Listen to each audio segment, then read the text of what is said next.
Yeah, I'm really proud of the guys finding a way to win, and a hard-fought game. And ECU played really hard. I love the way that defense battled there at the end. It's great to have a goal line stand like that to win a football game. And being 1-0 with a lot of things that we can get better at, it's a good place to be. I was really excited about how we started fast, and penalties really derailed a lot of drives on offense. We've had some bonehead penalties and false starts, different things like that. I thought we protected the ball well. We didn't fumble the football all night. We had some explosive plays, throwing the ball down the field. Guys made contact catches. Wesley and Teddy, obviously. Our backs ran hard. Defensively, we held them to 30 yards rushing or 29-yard rushing or something like that. And it was a good win, really good win. And so proud of the guys. And at the same time, though, there's a lot of things that we can do better. I'm very thankful for the fans. It was an awesome night. You guys were incredible. Crowd noise was amazing. Student section was awesome. That's what we need to have every home game. And Thursday nights are always special in the Carter. Man, I thank you for what you gave us tonight. That was a major, major advantage, particularly at the end of the game when we needed you on defense. Questions for Coach?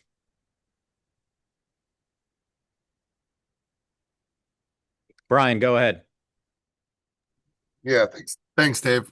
On the fourth down play, what did you see? What did you think they would go to? Obviously, you'd stop them running the ball. Did you get a sense they would try some kind of pass, some kind of quick pass? Well, I thought it would either be a repeat of their speed option, which they scored on earlier in a similar situation, or what they ran, the naked crack screen that they ran on us last year in the bowl game as well. So I didn't expect them to try to run the ball up the middle. I thought it'd be something off the edges. Defense did a great job, crack replacing, and Coach Elliott prepared them well for that play. We practiced that play throughout the week, played just like that. I think we ran it 4 or 5 times in the red zone, and kids executed. Corner came up, big solid tackle on a tight end. So I was proud of those guys on defense. They had a couple of fourth down stops in the game that were big. Rob, go ahead. Yes, sir. I have a two-parter. First of all, your edge players, Sloan and Harsh, they were obviously later transfers. Just speak to the impact you thought they had on this game this evening.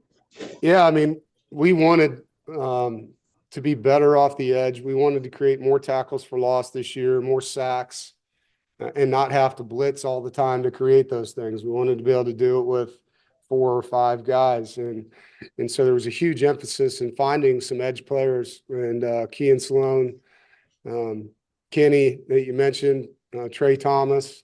We got some good snaps out of several players. Chase Bond got in the game, made some plays in the backfield. It was good to see him, and he's been super consistent. So the edge of the defense, really, the old scheme we had was more 4 eyes, which is DNs playing inside the tackles. We wanted to have guys that could play outside and play in space and give us pass rush. And so that was a huge emphasis by the staff and recruiting, and it obviously paid off. And my second question, sir, obviously you guys, as you mentioned, got off to the hot start. There's 2 ways of looking at it. You talk about that hot start and getting the win, an important win, but at the same time, you probably would have wanted a little more offense, a little more separation there in the second half. Just speak to that, and where's the mindset going into Virginia next week? Yeah, I mean, there's a lot to get better at. I thought we stalled out in the red zone several times with penalties and tackles for losses. We went backwards. We'd have an explosive play to get down there, and then all of a sudden we'd be going backwards, and so a lot to improve on offense. A lot of good things on offense, but our goal is to score 31 or more. That's our goal. And so we were a touchdown short of our goal in this game, and we had 2 missed field goals, which hurt us, and so that's an area we got to get better as well. Noah, go ahead. Yeah, Wesley had a career night, a first 100-yard game in college. What was it like seeing him do that? But also, he talked about being more confident this year. Have you been able to see that confidence rise in him this year? I'm proud of Wesley. He missed a lot of training camp. He had a lot of nagging things bothering him, and really got full speed kind of towards the end of this week. And he's top 3 fastest players on our team. And so we need him to be an explosive guy and make senior type plays. And he did that tonight. He was tonight exactly who I was hoping we'd see, and I'm super proud of him for stepping up and helping the offense be explosive, because if he's like that and Noah's like that and Teddy's like that, Terrell, Keenan, and then you have Jolie and then you have Hollywood, we got a lot of different people we can take advantage of in space and get matchups. And so it's a good start, and it helps when your fastest guy is making plays, because as you saw with their team, number 9 for them is a fast kid, and you got to know where they're at on defense. And it helps a lot that Wesley came out like that. Now he's just got to be consistent. Jaden, go ahead. Yeah, you mentioned having multiple playmakers. How important was having that tonight to get this win? Yeah, I mean, it was a team win. It really was. And I thought offensively jumped out 17-0, got us a lead. Defensively, I think they had minus 20 yards rushing in the first half. It was very stingy. Both sides of the football helped each other throughout the night, and they faked a punt. Defense came right back after a 3-and-out. They fake a punt, comes right back out, stops them again. We had 3 fourth-down stops looking at the stats here. So it was definitely a complimentary win. Having playmakers helps, to answer your question, but I really look at this as more of a team win. JC, go ahead. You guys were able to start out fast on defense, especially in the first quarter. How hard is that to do when you were working in so many new starters and had Brandon Cleveland sitting out in the first half? Yeah, no, I think it says a lot about the preparation that Coach Elliott and his staff did with the guys. Says a lot about the kids understanding the rules and how to adjust them, because you're going to see things you don't practice in the first few games. I thought we tackled really well in this game, and that was impressive. You always worry about tackling, especially against an up-tempo spread. I mean, they were putting 2 of their receivers almost out of bounds on some of the plays to try to create space on the field. And so that's a key part of denying explosive plays, is your ability to tackle in space. And when you can't run the football on offense, it's tough. It's tough. They did a good job finding their tight end, getting him involved in the second half. He hurt us. But it was a really well executed game plan. The kids understand it. They adjusted well. I was very proud of what they did. Charlie, go ahead.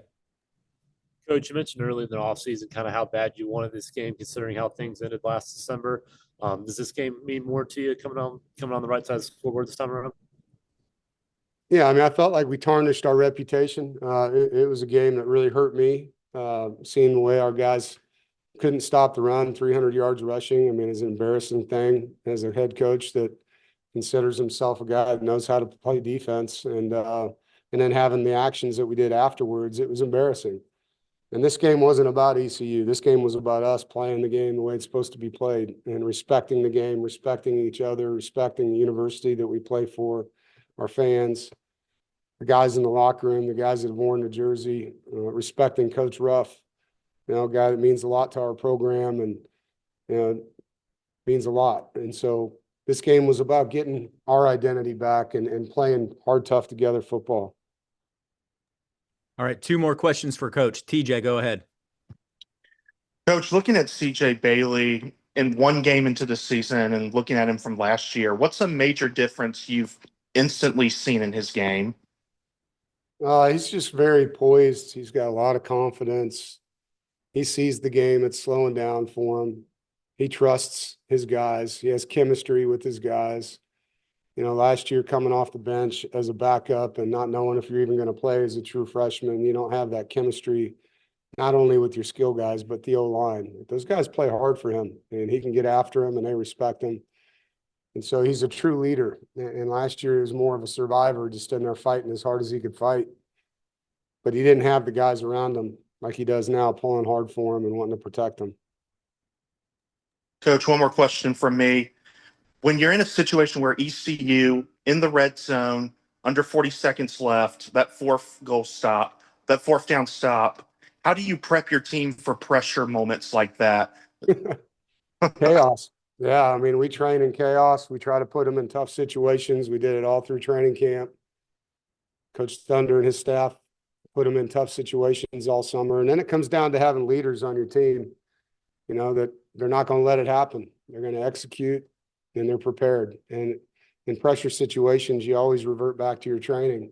And we trained them well. And the kids did a tremendous job of standing up, bowing up, and not letting them get a first down right there. All right, David, go ahead with the last question for Coach. Yeah, Dave, you talked about getting your identity back, respecting the game, playing the game the way it's supposed to. What moments tonight stood out to you where you felt like your team did that? Well, I mean, stopping them on 4th down 3 times, goal line stand for sure. I think just the poise the guys had as ECU started creeping back in the game. There was no panic. There was nothing. The guys just kept playing and finding a way to win. It was never a moment in the game where you felt like anybody on the sideline didn't believe that we were going to win the football game. They were all locked in. It was a much different feel on that sideline than we had on our sideline a year ago. And just the way that they prepared, like this team is, they're so able to take constructive criticism. They want to be better football players and better men. They know that we love them and we're coming from the right place.